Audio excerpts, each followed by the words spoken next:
আমি এখন কুষ্টিয়া শহরের আমলাপাড়ার চর পূর্ণবাবুর ঘাটে গড়াই নদীর পাড়ে দাউদ ফকিরের আস্তানায় অবস্থান করছি।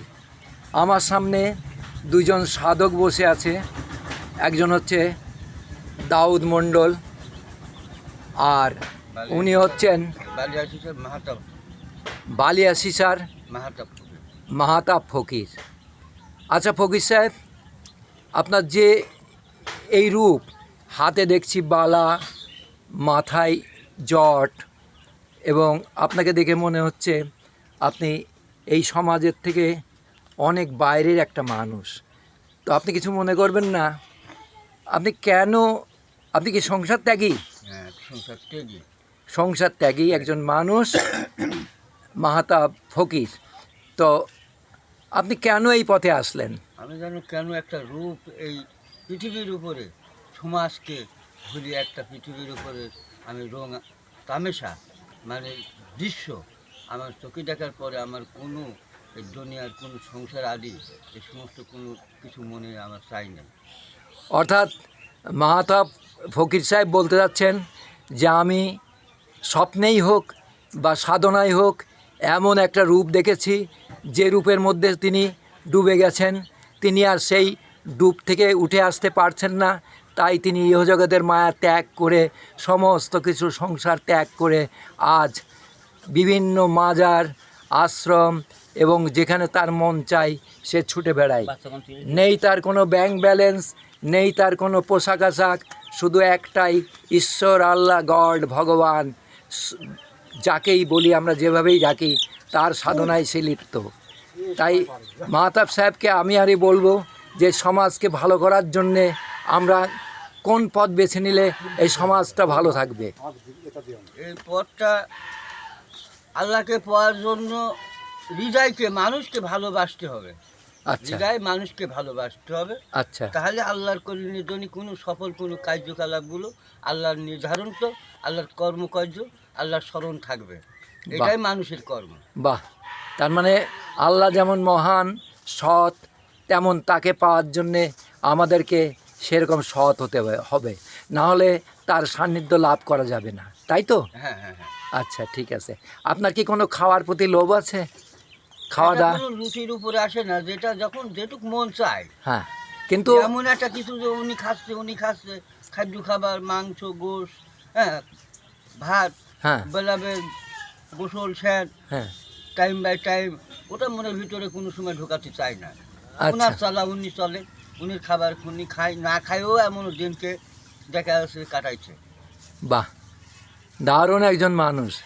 আর আমরা যদি সবাই এই মাহাতাব ফকিরের মতন মন মানুষের মানুষ তৈরি হতে পারতাম, হয়তো আমরাও লোভ, লালসা, লুটতরাজ সমস্ত কিছু পরিহার করে তার মতন একজন সহজ সরল সাদা মানুষ হতে পারতাম। হ্যাঁ, হওয়া যায় তো। সেই রূপকে যেটি চিনি, আরেকজনকে যেটি অবস্মরণ করি, সেই আল্লাহ রূপ দর্শন যেটি নিয়ে এই মানুষকে যেটি কাজ যাপন করি, সেই তার কাছে ভক্তি নিয়ে যেটি সে স্যালেন্ডার করি, দেখা যাচ্ছে সমস্ত সব কিছু ওকে ত্যাগ করে, নিজের ত্যাগ ভোগ হয়, তাহলে সমস্ত কার্যকলাপ আল্লাহ পাক উনি স্মরণ করে উনি লাইনে নিয়ে যায়। এটাই হচ্ছে আল্লাহর খেলা। বাহ, আর আল্লাহকে পাওয়ার এই মানুষকে চিনা। বাহ, তার মানে মানুষের মধ্যেই আমরা আল্লাহকে পেতে পারি, তাই না? হ্যাঁ। বাহ, এবার আমি আর একজন সাধক, গীতিকার, সুরকার, শিল্পী দাউদ মণ্ডলের দু একটি কথা শুনব। আচ্ছা, আপনার নামটা বলেন। মোহাম্মদ দাউদ মণ্ডল। আপনার বাড়ি কি কোথায়? আমার বাড়ি আমলাপাড়া বর্ডেনের মাথায় বাপদাদার বাড়ি। এখন আমি নদীর ধারে, এই যে এই বউ বাচ্চারা ঘরটা করে দিয়েছে, হ্যাঁ, আমি এখন এই ঘরে বাস করছি, গড়া নদীর ধার, উত্তর আমলাপাড়া। আপনার এখানে দেখছি কয়েকটা মুরগি পালন করছেন, এগুলো কি আপনার? এইটা আমার কিছুই না, এখানে ওই একটা বাবা ওই পরের বাড়ি থেকে বেড়ায়, উনি কুরবানিতে কিছু টাকা পেয়েছিল, তাই কিছু শখ করে মুরগি কিনেছিল। তো প্রথমে 2-3 বাড়িতে থাকার পর ওনাকে আর কেউ স্থান দিইনি, তাই উনি হঠাৎ সব মুরগি টুরগি নিয়ে আমার কাছে চলে আসে। তাই আমি তাকে হচ্ছে উদ্যোক্ত আহ্বান জানাইছি এবং সর্বান্তক সহযোগিতা চালিয়েই যাচ্ছি। বাহ। তিনিও আমার আহার সম্মানের সুস্থতার দায়িত্ব নিয়ে আচ্ছা আচ্ছা আচ্ছা, আপনি আপনার ইয়ে সংসার সম্বন্ধে আপনি কতটুকু ত্যাগ বা ভোগের মধ্যে কি আপনি এখনো আছেন? ও ফ্যামিলির বিষয়ে I am full the dedication, not my simple connection. আমার একটারও জোগাড় কিছুই নাই এবং আমার সংসারের প্রতি আমার কোনো টান নাই, সংসারের লোকরাও আমার প্রতি কোনো টান নাই। বাহ, তাহলে আপনি এখন আগামী ভবিষ্যৎ চিন্তা করছেন কিভাবে? আগামী ভবিষ্যৎ, আজকে আমি তো রুজি করে খাইনি, চায়ে খাইনি, যাই খাইনি, আমি এখানে যা পাই। আগামী ভবিষ্যৎ কি হবে কি না হবে সে সবার ভাগ্যের জন্য ব্যবহার করবে। আমি আমার নিজেকে সেফ সত্যের ওপরে, সত্যের ওপরে থাকার জন্য আমি একেবারে আন্ডারগ্রাউন্ড হয়ে গেছি, সিঙ্গেল এনাফ বাহ, অল টাইম। অর্থাৎ সৎ সত্য পথের অনুসন্ধানী দাউদ ফকির।